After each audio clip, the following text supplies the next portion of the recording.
Beavers, good morning. Welcome to district camp at home. Not quite the way we normally do it.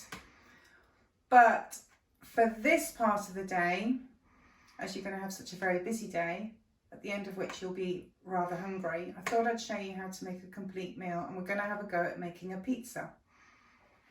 Now, I do appreciate that with lockdown and shops not having everything, we can't always get exactly what we want. And a pizza's a really nice thing. I'm going to make it one way, and I'm going to give you options as we go on different ingredients you can use if you haven't got exactly what I have here. First thing, pizzas need a very, very hot oven. I'm going to put my oven on. It's a fan oven to 180 degrees. If your oven isn't a fan, you're going to want 200 degrees. And today, for the first time, I'm not using strong flour, which you normally would. I'm going to use plain old standard plain flour. I'm going to weigh out 355 grams of plain flour. This should make one huge pizza, it's 12 inches, or two regular sized pizzas at about 8 inches. Nearly there. You don't have, it's not like baking a cake. If you're a few grams over or under, won't matter too much, but that is perfect. 355. Don't need this anymore. I'm then going to add a teaspoon of salt,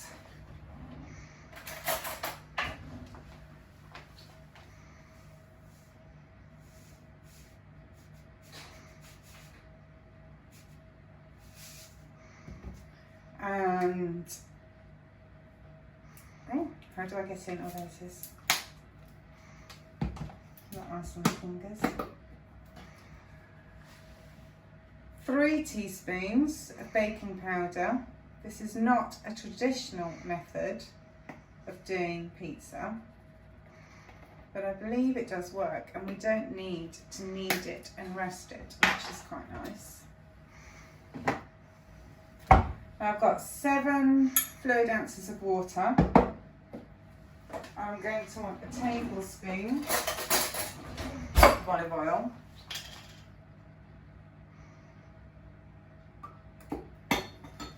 Mix it together a little bit. I'm not going to put all of it in immediately,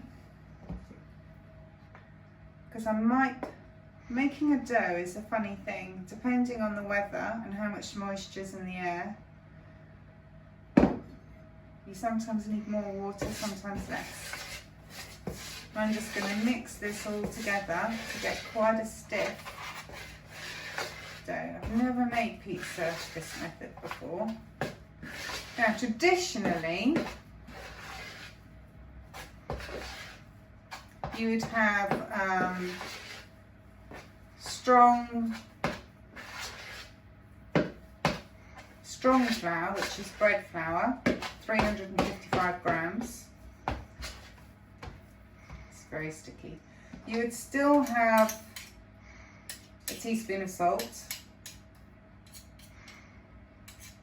You'd then have a heaped teaspoon of yeast. This is very sticky, this is not going to roll anywhere.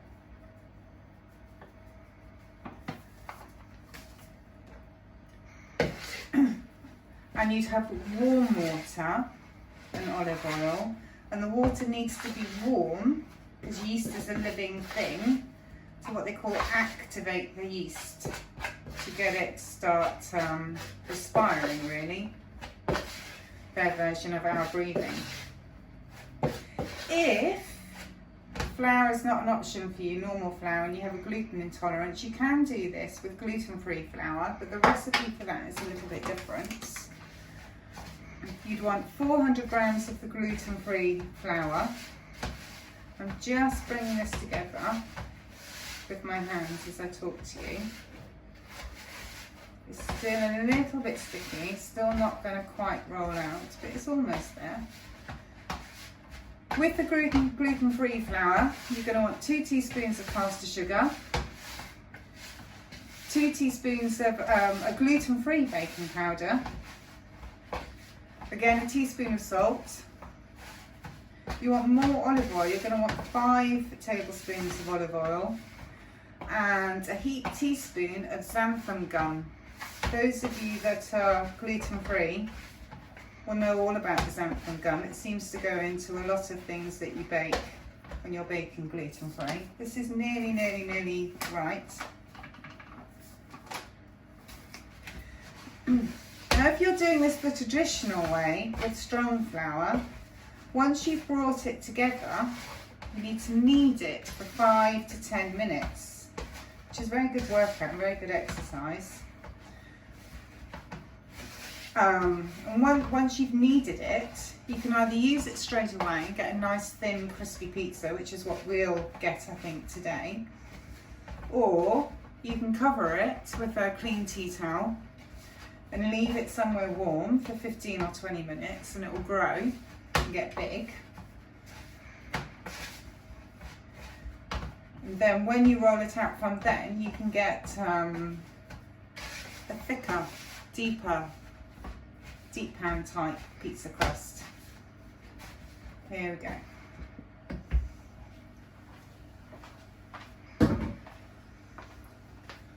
Get rid of the watery bits, because water and dough don't mix. Now I've broken this into 2. I'm going to make pizza for lunch. If you don't have a rolling pin to hand, or you're not very good with a rolling pin, you can just flatten this thing out.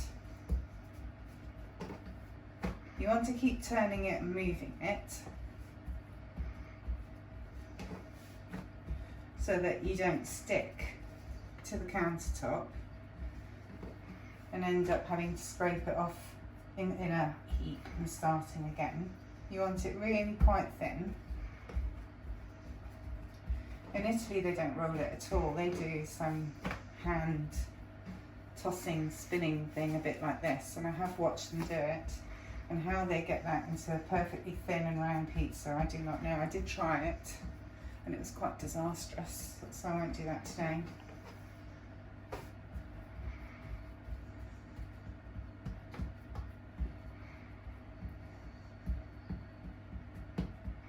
This pizza dough so far feels a little bit different from one you do with strong flour, which is the way I would normally do it. I think that'll do. Yep. And this one I'll roll out. You can do whichever method you prefer. Put a little bit of flour on the counter, and the same way keep moving it. I think rolling is neater. You don't have to roll.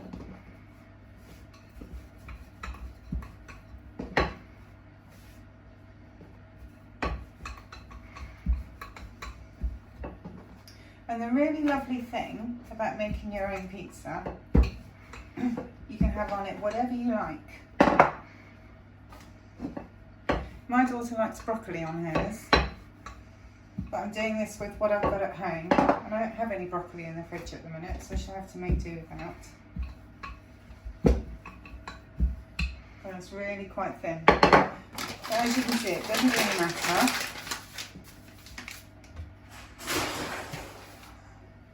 Either method will work.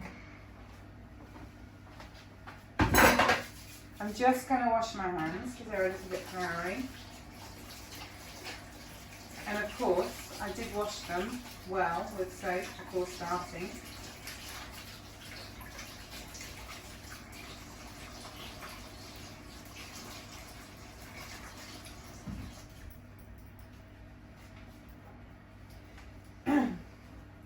Now the pizza topping, you normally have a tomatoey sauce and then whatever else you like. The easiest way of making a tomato sauce is to use some passata. Passata is just sieved raw fresh tomatoes. And I happen to have a pack of passata open that I'd quite like to use up. And into this, I'm going to crush and add some garlic. You don't have to add garlic, but it does make it taste nice. Peeled it.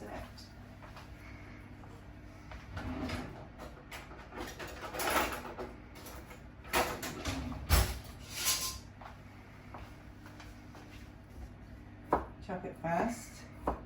You might need a little bit of help. You can use garlic puree, garlic salt, pounded garlic. Leave the garlic out.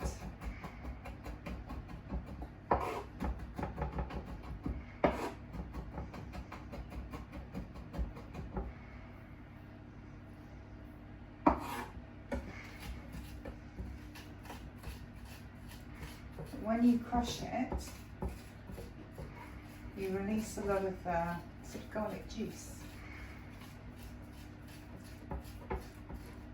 And then you can start to smell it in the kitchen, which is lovely.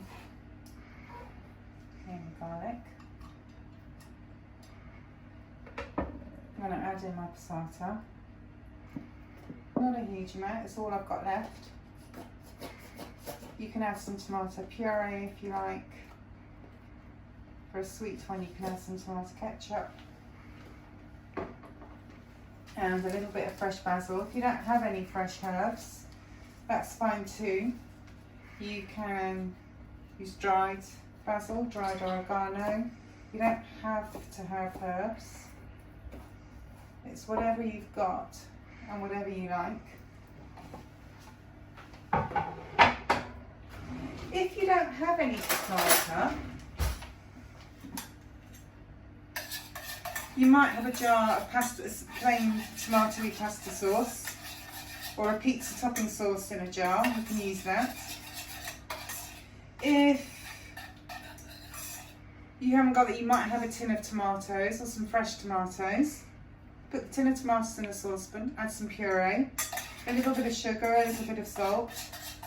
Bring it up to a simmer on a hob in the pan and let it simmer for 20-25 minutes, really gently bubbling away, and it'll thicken up. Not quite as thick as this, but it will thicken up. You can use what you need. Oh, I might not have enough. And put the rest in a sealed jar in the fridge, and it'll keep for 2 or 3 days.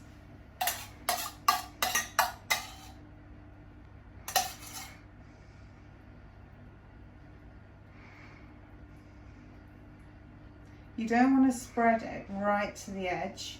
You want to leave 1 to 2 centimetre gap all the way around the edge.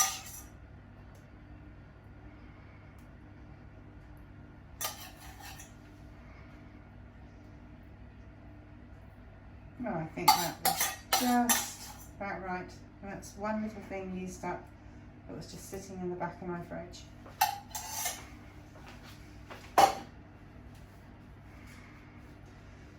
Then we have the toppings. Now this is exactly what you like.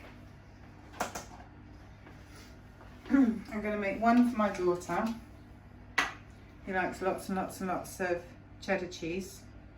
Even though it's not traditional, that's what she likes on her pizza.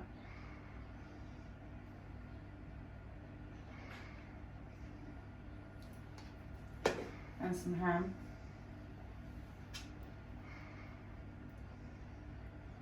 She would make this into some sort of pretty pattern, I sort of sprinkle. And if you get lots and lots of different vegetables that are different colours and shapes, you can do faces and all sorts on the top of your pizza, which can be quite good fun. On this one, I'm going to put some mushroom,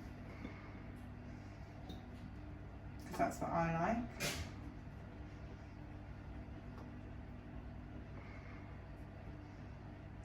And some mozzarella cheese. Now mozzarella is a strange old cheese, but it's really lovely when it's cooked and melts. You don't want it into tiny pieces because it sort of melts into nothingness. You want to sort of break it into chunks.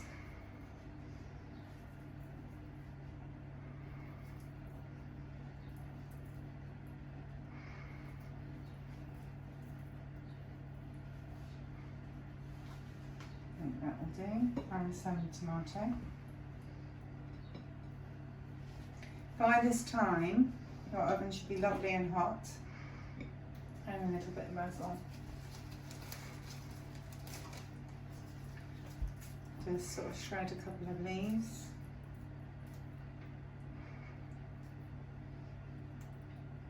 Beavers, sorry I paused the video for a second there, but I had a terrible time manhandling my pizza onto a board. I've achieved it. I should have put my naked pizza dough on my pizza cooker or oven tray, whatever it is you're going to cook your pizza on. Anything flat and oven proof will do. Put your dough on first, then the tomato sauce and your toppings. It's a much simpler thing. I forgot.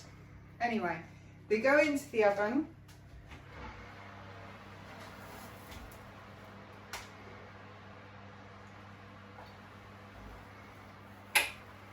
A little bit of taste. It should be 15 minutes for the plain flour and the strong flour, whichever one you've used.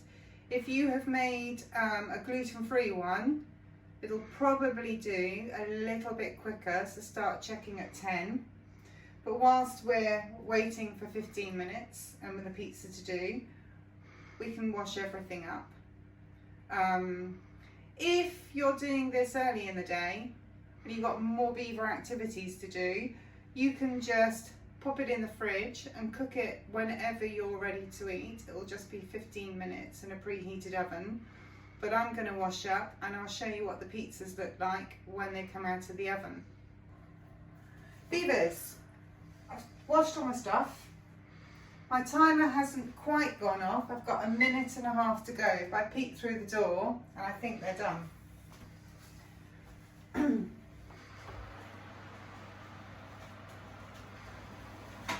You need to get a parent to help you with this bit.